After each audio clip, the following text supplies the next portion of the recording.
여기 계신 분들이 다 소중하죠.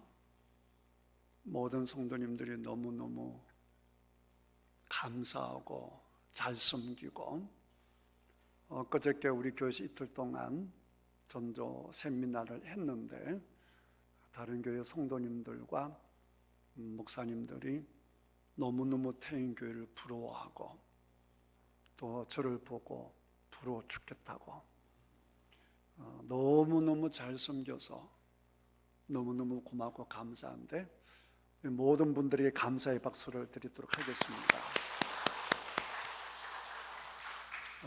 그 중에서도 특별히 또 우리 전도하신다고 하신 분들이 너무너무 고맙고 감사하고, 한 분 한 분들을 다 뵈면 몸도 안 좋으시고 또 바쁘시고 하는 일들도 많으신데 섬기는 모습을 보니 얼마나 감사한지 모릅니다.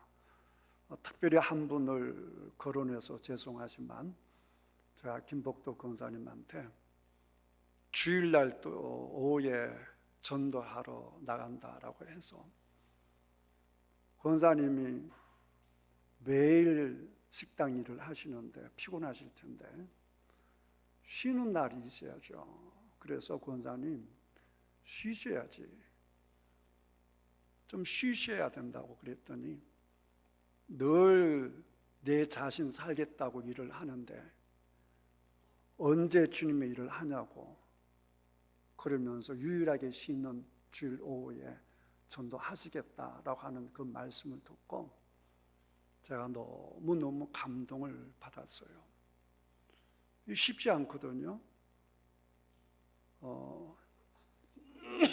제가 의정부 있을 때 직장 생활하면서 또 야간에는 한 2년 동안 신학교 다닌 적이 있어요.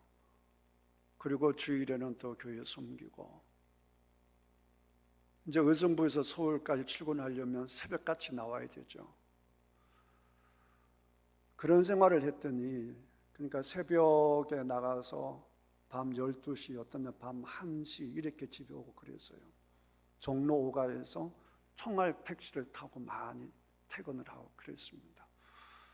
그런 생활을 하고 또 신학까지 공부를 하고 이렇게 하니까 나도 모르게 내 몸에 기가 다 빠져나갔던 것 같아요. 나는 잊어버렸는데 동기 목사님이 요즘도 만나면 그 얘기해요. 참 목사가 그때 기가 다 빠져나가서 그 말이 무슨 말인지 몰랐다고 그러면서 후에 알게 됐다, 그런 얘기를 하시는데, 제가 집사를 해봤기 때문에 직장 생활을 하면서 교회 섬기는 것이 얼마나 피곤한지를 알아요.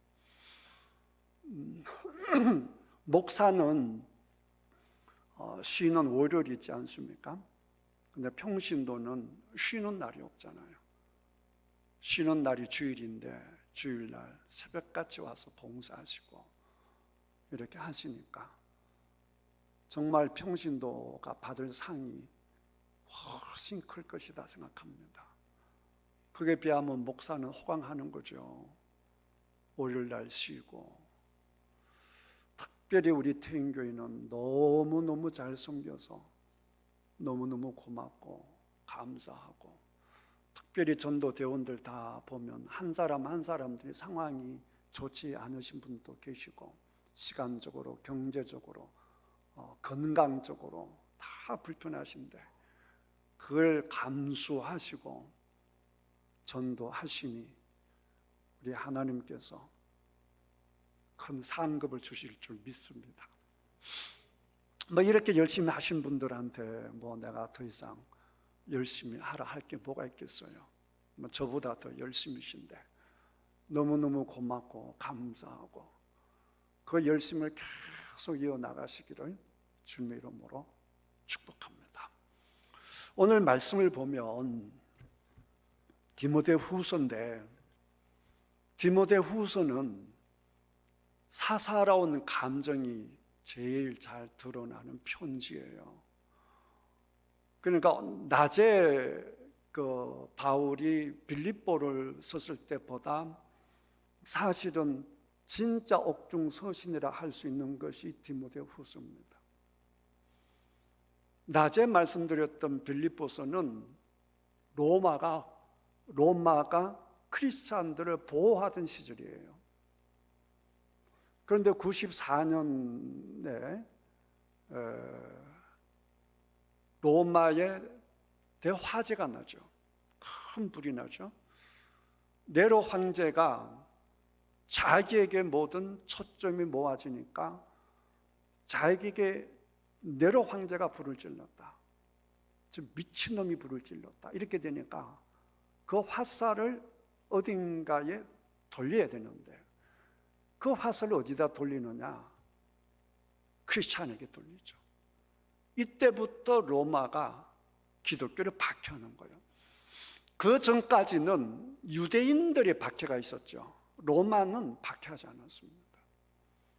그러니까 바울이 로마의 죄수로 붙잡혀 있다 할지라도 오히려 로마가 바울을 보호했다고요. 그런데 지금 디모데후서는 상황이 달라졌습니다. 이제는 네로가 작정을 하고 크리스찬들을 박해하던 때입니다. 이때 쓴 편지가 디모데후서예요. 그리고 디모데후서는 바울이 진짜 감옥 생활할 때입니다. 그리고 내가 곧 죽을 것이다. 이것도 알고 있습니다. 마지막 쓴 편지인데 이게 사랑하는 아들과 같은 디모데에게 편지를 쓰면서 우리 같으면 가릴 말, 안 할 말, 이런 말까지 다 기록을 합니다. 그러니까 자기의 감정을 솔직하게 다 드러내는 것이 디모데후서입니다. 예를 들면 1장 15절에 보시면 아시아에 있는 모든 사람들이 나를 버렸다 그러면서 부겔로와 허목게네를 이야기합니다. 나를 버린 놈. 그러면서 그 이름을 기록에 남깁니다. 그 다음에 2장 17절을 보시면 교인들 중에 암적 존재가 있다. 암 같은 놈들이 있어. 그러면서 후메네오와 빌레도를 밝힙니다. 그 다음에 3장에 가면 얀네와 얀보레를 얘기하지만 이거는 바울하고는 실질적인 관계가 없습니다. 4장에 넘어가면 4장 14절에 보시면 알렉산드라고 한 놈이 있는데 이 놈이 나를 너무나 괴롭혔어. 나에게 해를 입혀서 이런 이야기를 하면서 또 디모데에게 조심하라고 이런 얘기를 합니다. 우리 같으면 숨기고 감출 것 같은데 다 밝혀놓죠. 뿐만 아니라 4장 9절에서 마지막 절을 보게 되면 바울이 굉장히 외로워하는 것을 볼 수 있어요. 추워. 빨리 네가 왔으면 좋겠어. 네가 올 때에 두꺼운 겉옷을 가지고 왔으면 좋겠다. 이럽니다. 속히 왔으면 좋겠다. 그러니까 감옥 속에 있으면서 이젠 곧 죽을 날을 앞에 놓고 사사로운 감정을 다 드러내고 있는 최후의 편지입니다. 이런 편지를 쓰면서 오늘 4장 1절에 보면 뭐라고 얘기하느냐? 하나님 앞과 살아있는 자의 죽은 자를 심판하실 그리스도 예수 앞에서 그가 나타나실 것과 그의 나라를 두고 음이 명한다 그럽니다. 지금 사사로운 편지를 쓰고 어떻게 보면 아들 디모데에게 유언과 같은 말을 하는데 그냥 네가 이걸 했으면 좋겠어 이게 아니에요. 음이 명한다. 이 말은 무슨 일이 있어도 네가 지켜야 되는 거야. 그러니까 유언 같은 교훈이니까 여러분 한평생 살면서 내가 살아보니까 뭐가 제일 중요하더라, 뭐가 제일 소중하더라 이거 아니겠어요? 이런 인간 조심하고 저런 인간 조심하고 이런 것까지 쓰면서 누구를 막론하고 이제 생애의 마지막이 되면 네가 이렇게 살았으면 좋겠어, 뭘 했으면 좋겠어, 내가 헛살아서 이런 어리석은 짓 하지 마 이러면서 자기가 사랑하는 사람에게 유언을 남기는 거잖아요. 교훈을 하는 거잖아요. 근데 지금 바울이 디모데에게 네가 반드시 해야 되는 게 있어. 내가 엄하게 명령을 해. 그렇게 얘기를 하는데, 근데 그 명령을 하는 이유가 1절에 보면 하나님 앞과 그 다음에 살아있는 자와 죽은 자를 심판하신, 그러니까 지금 바울이 편지를 쓸 때에 이미 죽은 사람이 있고 살아있는 사람이 있는데, 이미 죽은 사람이나 살아있는 사람이나 반드시 심판대 앞에 선다는 것이죠. 이걸 바울이 100% 믿는 거예요. 우리가 반드시 가야 할 것이 있어. 우리가 반드시 마주치는 게 있어. 그게 예수님 앞에 심판받는 거야. 이걸 지금 얘기하는 거란 말이에요. 그거를 얘기하면서 그 다음에 심판의 그리스도 예수 앞에서 그가 나타나실 것과 주님이 반드시 오신다는 것이죠. 그다음 그의 나라를 두고 엄히 명하노니, 그러니까 예수님이 심판하지 아니하신다면 우리 각자가 멋대로 살아도 되는 거예요. 특별히 지금 바울이 아들같이 여기는 디모데이기 때문에 디모데가 얼마나 잘 살기를 원하겠어요. 잘 산다 못 산다를 떠나서 우선은 살아야 되잖아요. 살아야 되잖아요. 네가 진짜 살려고 하면, 심판대 앞에서 죽지 않으려고 하면 꼭 기억해야 할 것이 있어. 네가 반드시 해야 할 것이 있어. 이 말이단 말이에요. 그 다음에 우리 주님께서 나타나셔서, 그 똑같은 말이죠. 주님께서 나타나시면 결국 우리가 주님 앞에 또다시 서게 될 터인데, 예수님이 안 오시면 괜찮은데 예수님이 다시 오신다라고 하면 예외 없이 전부 다가 예수님 앞에 가야 되는 건데, 그 말을 하고 있단 말이에요.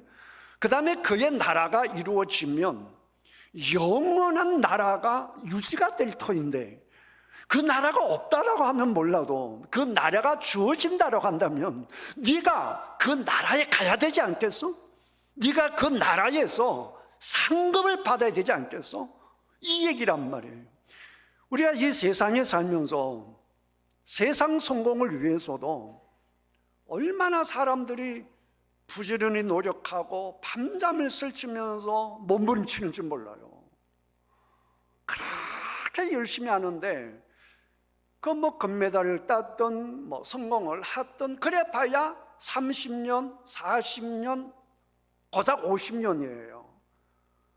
그 세월 잘 살겠다고, 존경받겠다고, 인정받겠다고, 별처럼 빛나고 싶어서 그렇게 몸부림치는 건데, 근데 그거는 저 하나님 나라 비하면 그건 아무것도 아니란 말이에요. 그건 아침 안개와 같은 것이죠. 그렇기 때문에 내가 이 사실을 모른다면 그냥 넘어가겠지만, 내가 예수를 만나고 나서 20년 이상 그분과 함께 동역하면서 내가 너무나 정확하게 분명하게 하나님의 실체, 성령님의 실체, 예수님의 실체를 알았기 때문에 내가 너에게 꼭 얘기하는데, 이 말을 그냥 듣지 마. 너는 꼭 들어야 돼. 반드시 지켜야 돼. 이러면서 하는 얘기니까 죽음을 앞에 놓고 얼마나 소중한 얘기인지를 우리가 알 수 있는 것이죠. 그러면서 주신 교훈이 뭐냐? 그게 2절이죠. 너는 말씀을 전파라 라고 하는 것입니다. 말씀을 전파해라. 하나님이 말씀이죠. 그 말씀으로 세상을 창조하셨죠. 그 말씀대로 이 세상이 종말이 올 거예요. 말씀대로 새 하늘과 새 땅이 유지가 될 것입니다. 그러니까 이 세상에서 우리가 제대로 살려고 하면 이 세상에서 어떻게 살아야 할 것인지 그 상세하게 풀어놓은 제품 설명서가 있단 말이에요. 여러분, 고가 제품을 사면 전부 다 제품 설명서가 있잖아요. 자동차를 사도 제품 설명서가 있고, TV를 사도 제품 설명서가 있단 말이에요. 시계를 사도 제품 설명서가 있어요. 핸드폰을 사도 마찬가지예요. 그리고 핸드폰을 사서 제품 설명서대로 다 쓰면 200만 원짜리 핸드폰을 200만 원짜리로 쓰는데, 200만 원짜리 핸드폰을 들고 제품 설명서를 읽지 않고 공부하지 않는 사람은 200만 원짜리 핸드폰을 들고 만 원짜리 전화기처럼 쓰고 다닌단 말이에요. 그러면 굳이 200만 원짜리를 살 필요가 없단 말이에요. 내가 이제 선미 아파트 쭉 들어가는데 할머니 한 분이 전화를 받는데 보니까 받을 줄은 몰라요. 받을 줄은 몰라요. 어쩌다 이렇게 눌리신 것 같아. 그럼 내가 옆에 자세히 보니까 어떻게 받는지를 몰라. 어쩌다가 아들하고 연결이 됐는데 아들이 화를 내면서 그러는 거, 엄마는 왜 전화를 안 받아? 그런데 내가 보니 전화 안 받는 게 아니라 못 받는 거예요. 왜냐하면 그날 또 전화가 왔는데 어쩔 줄 몰라하시더라고요. 어쩔 줄 몰라하시더라고요. 뭐 어떻게 받아야 되는지 모르시더라고요. 그러다가 어떻게 받은 거란 말이에요. 근데 그렇게 받았지만 평상시 같더나 이게 하다가 끊겼을 거란 말이에요. 계속. 그러니 이 좋은 비싼 거를 가지고 있으면서도 설모가 없으면 무슨 소용이 있겠느냐 말이에요. 그래서 하나님께서 우리들에게 제품 설명서를 주셨는데 그게 뭐겠어요? 그게 성경이란 말이에요. 그게 성경. 그래서 성경대로 살면 우리 인생을 잘 살 수가 있고 성공적인 인생을 보낼 수가 있는 건데, 성공적인 인생이라는 게 뭐겠어요? 이 세상에 그냥 반짝거리다가 죽어서 영원한 지옥에 있는 인생을 성공한 인생이라 하겠습니까? 성공한 인생이라고 한다면 이 땅에 살 때도 풍성한 생명을 누려야 되는 것이고, 죽었어도 풍성한 생명을 누려야, 살아야 그게 성공한 인생 아니겠습니까? 여러분은 반드시 성공한 인생이 되시기를 주님의 이름으로 축복합니다. 실패하는 인생이 되면 안 되죠. 저 지옥불에 가서 이를 갈며 슬퍼한다라고 한다면 세상에서는 괜찮아요. 다시 회복하면 되니까. 그러나 저 지옥에 가면 회복이 없단 말이에요. 회복이 없단 말이에요. 그러니까 이 세상에 살 때 잘 살아야 되는데, 근데 사람이 다 하루살이와 같아서 이 긴 시간에서 보면 인간이 100년을 산다고 해도 하루살이 지나지 않는단 말이에요. 그러니까 이전을 모르는 것이고 이후를 모른단 말이에요. 더군다나 우리는 눈에 보이는 것들만 아는 시대이기 때문에, 그런 삶을 살기 때문에, 그래서 이 세상을 있게 하시고 생명을 주시고 미래를 준비해 놓으신 분이 우리들에게 말씀을 주시는데, 그 말씀대로 사는 것이 사는 게 된다 이 말이에요. 그러니까 이 말씀을 전하는 것이 얼마나 중요한지 모른단 말이에요. 그러니까 이 말씀을 전하는 것은 지금 바울 시대만 그랬던 게 아니에요. 하나님은 창세기 때부터 주의 종들, 하나님의 선택한 사람들에게는 그들에게 다 말씀을 주셨다고요. 왜냐하면 말씀을 안 주면 어찌할 바를 모르니까. 그러니까 정말 아시는 분이, 정말 나를 돕는 분이 말씀하신 것이 굉장히 중요하다고요. 며칠 전에 피겨 4대6 선수권에서 김연아 이후에 14년 만에 우리나라 선수가 금메달을 땄더구만요. 저는 인터넷 뉴스에서 어제야 봤어요. 한참 지나서. 그래서 이제 땄는데 놀라운 것은 여자 1등도 대한민국, 2등도 대한민국이에요. 이게 대단한 일이죠. 근데 그 1등 했던 이혜인 선수 18밖에 안 돼요. 그다음 2등 한 선수가 김예림인데, 예림이니까 아마 예수 믿는 애 같아. 근데 이 둘 다 무슨 얘기를 하느냐, 김연아 선수가 주말이면 꼭 와서 한마디씩 해준다는 거예요. 그러니까 이은희가 금메달을 따게 되는 결정적인 게 뭐냐라고 하면 김연아가 해준 한마디라는 거예요. 너 눈 시선이 이렇게 너 시선 처리가 좋지가 않아. 이렇게 딱 한마디 해줬단 말이에요. 그 다음에 너 힘이 너무 들어가. 힘을 좀 빼. 그러니까 이 최고의 선수가 딱 한마디 딱 해주는데 그걸 딱 수정했더니 뭐가 생겨요? 금메달이 생긴단 말이에요. 그러니까 이 아는 사람이, 올바른 길을 아는 사람이 한마디 해주는 것은 나를 금메달을 따게 해준단 말이에요. 그 다음에 전쟁터에서 삼국지를 보면 제갈량이 정말 훌륭한 사람이에요. 지혜적으로. 제갈량의 말대로 하면 이기는 건데, 근데 한 번은 유비가 모든 조건이 다 갖춰지고 이제 뭐 군사도 많고 이제 뭐 눈에 뵈는 게 없는 그런 이제 상황이 된 거예요. 그렇지만 제갈량이 전쟁을 안 하기를 원하죠. 위험할 거다 얘기를 하죠. 그런데 유비가 제갈량의 말을 듣지 않고 대군을 끌고 가서는 결국에는 그 대군을 다 잃고 말죠. 잃고 말아요. 관운장이 얼마나 전쟁을 잘합니까? 관운장은 대단한 사람이잖아요. 많은 중국 사람은 지금도 관운장을 신처럼 여기고 있단 말이에요.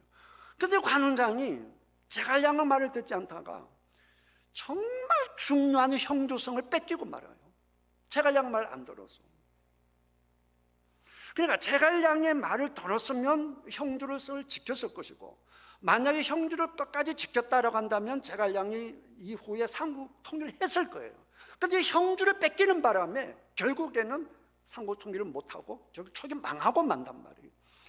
그러니까 이 훌륭한 사람, 생명을 차지할 수 있는 사람, 전쟁에서 이길 것인가 피할 것인가에 대해서 결정적인 힌트를 줄 수 있는 사람의 말을 듣는 것은 그건 너무나 중요한 얘기란 말이에요. 그래서 지금 이 시대에도 사업을 열 실패했던 사람이 내가 자꾸 사업에 실패하니까 이래서는 안 되겠다.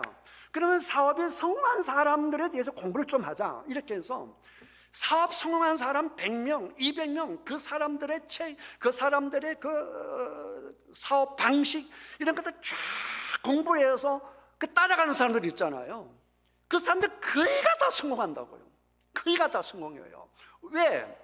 성공한 사람들의 말을 들으니까 사업을 일으킬 수 있단 말이에요. 그 영업 잘하는 사람도 마찬가지예요. 영업 잘하는 사람 보면 영업 잘하는 사람을 계속 공부를 하고 그 사람을 흉내낸다고요. 그러면 된단 말이에요.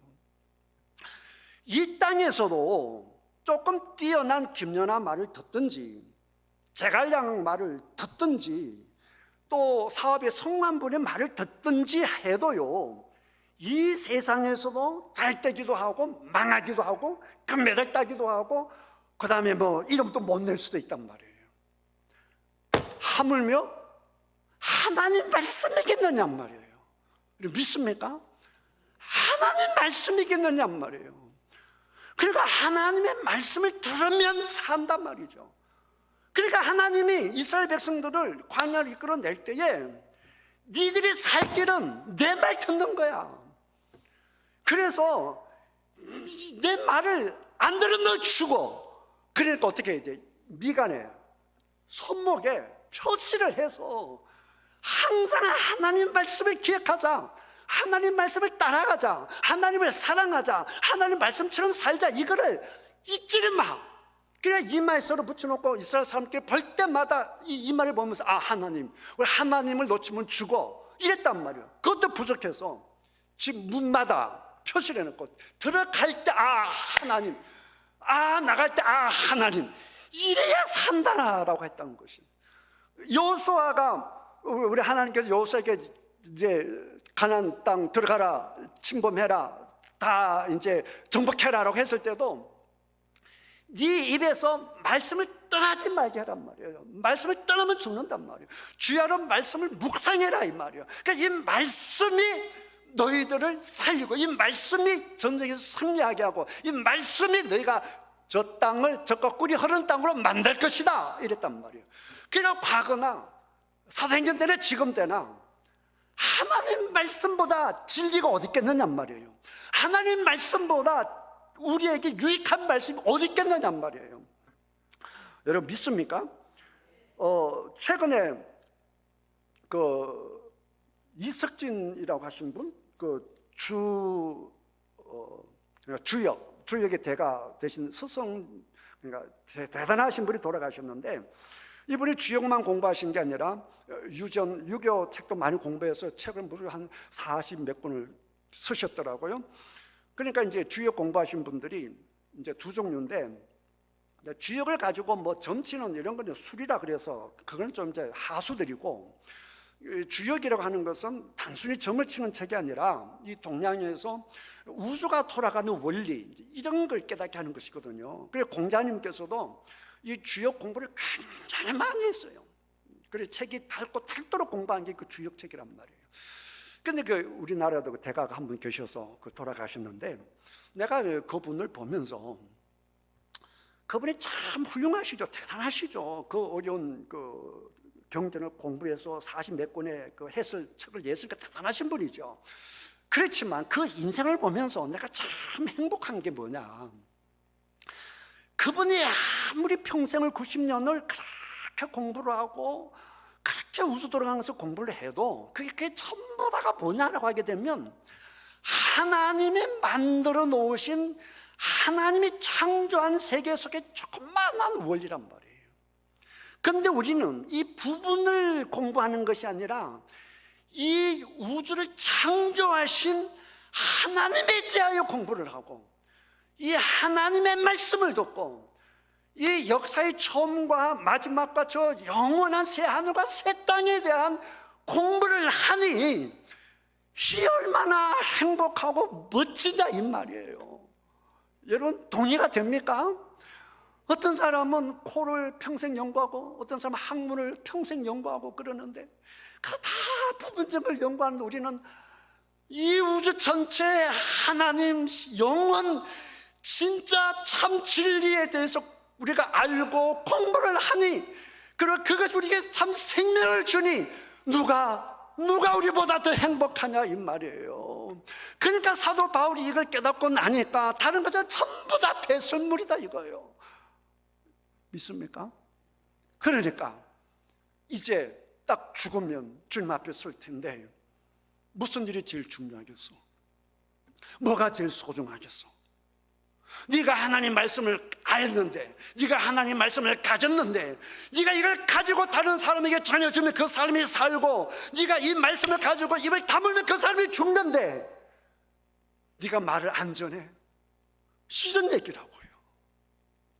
그러니까 바울이 내가 복음을 전할지라도 자랑하지 않는 것은 부덕불 전함이라. 전하지 않을 수가 없단 말이에요. 예수님이 나를 위해서 십자가에 돌아가셨고, 그리고 그 복음을 나에게 주셔서 이 복음을 전하면 그 사람이 살고, 전하면 그 민족이 살고, 전하면 그 대륙이 바뀌는데 내가 안 전해서 그 대륙이 모르고 그 민족이 죽는다면 어떻게 되겠느냐라고 하는 것이죠. 저는 복음을 정확히 알기 위해서 때로는 그 이단 사람들 책도 읽고 그래요. 그 문선명 생애를 읽어보면 문선명이가 나름대로 도를 터득하고 이 진리를, 이게 어리숙한 진리죠, 가짜죠. 이걸 우리 민족만 가져서는 안 된다. 일본에 전해야겠다, 미국에 전해야겠다 마음을 먹고 한 사람 제자에게 일본에 파송을 합니다. 뭐 일본에서 통일교 전하기가 쉽겠어요? 가가지고 그 사람이 잔뜩 핍박만 당하고 옵니다. 또 보냅니다. 근데 결국에는 그 사람이 가서 일본의 통일교를 부흥을 시키죠. 여러분, 신천지가 나쁘다고 주야로 방송에서 떠들어댔습니다. 그 교회마다 신천지가 이단자가 떠들어댔습니다. 그래서 대한민국 어지간한 사람들이라면 신천지는 이단이다, 특별히 코로나 때 다 밝혀졌습니다. 그럼에도 불구하고 신천지는 부흥되고 있습니다. 우리가 회교, 이슬람 우리가 비난합니다. 못된 놈이라고 비난을 합니다. 서방 세계가 그들 얼마나 미워하는지 모릅니다. 미국은 아예 내놓고 이슬람은 아예 죽이라고 주장하고 있습니다. 그런데도 지금 이슬람은 불같이 부흥하고 있습니다. 이유가 뭘까요? 그들이 뭐하기 때문에? 때를 얻든지 못 얻든지 전하기 때문에 그래요.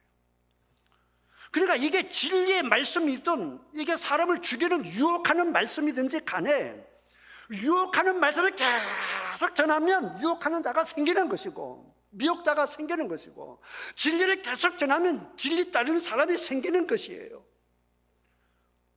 그러니까 우리가 참 진리를 아는 우리가 입을 다물고 있으면 엉뚱한 놈들이 돌아다니면서 그 영혼을 다 잡아간다는 것이죠. 이걸 알았던 바울이기 때문에 내가 엄히 명한다 이렇게 얘기하고 있는 것이죠. 사랑하는 성도 여러분, 우리가 예수님의 참 진리임을 믿습니다. 그리고 신기한 것은 어느 나라를 막론하고 우리가 복음을 전하면 그 나라에 교회가 생기고 기독교가 생깁니다. 이 태인동에 교회가 한 4개, 5개 정도 있는데 왜 교회가 생겼겠어요? 누군가가 복음을 전했기 때문이죠. 제가 왜 여기 있고 여러분 왜 거기 계시죠? 부모님이든지 친구든지 누군가가 우리들에게 복음을 전했기 때문에 저도 여기 있고 여러분도 거기에 계시는 것이죠. 그러니까 전하면 믿는 자가 생긴다 이 말이에요. 그러니까 우리가 가지면 저 사람은 믿을만 하겠다, 저 사람은 안 되겠다 이런 판단하지 마시고 우리가 때를 얻든지 못 얻든지 주의 복음을 전하는 저와 여러분들이 다 되시기를 주님의 이름으로 축복하고, 항상 기억해야 될 것은 지금 바울이 내가 전제로, 내가 제물로, 내가 죽었으려도 내가 바라는 것은 복음을 전하는 것을 했잖아요. 이유가 뭐예요? 죽으면 어디 가니까? 하나님 앞에 가니까. 하나님 앞에 가니까. 하나님 앞에 갔을 때 누가 가장 큰 상급을 받을 것인가? 그리고 하나님 앞에 갔을 때 내가 사람들 앞에서 내가 하나님을 부끄러워하고 복음을 부끄러워하고 내가 복음을 전하지 아니했을 때 예수님께서 우리에게 어떻게 하실 것인가? 이런 거 생각하면 때를 얻든지 받았든지 내가 전하면 그 사람이 살고 내가 전하지 않으면 그 사람 지옥 간다, 아니면 저 엉뚱한 이단들 아니면 다른 종교로 갈 수 있다라고 하는 것을 우리가 언제나 생각해서 때를 얻든지 못 얻든지 전파하는 저와 여러분들이 다 주시기를 주님의 이름으로 축복합니다. 기도하겠습니다.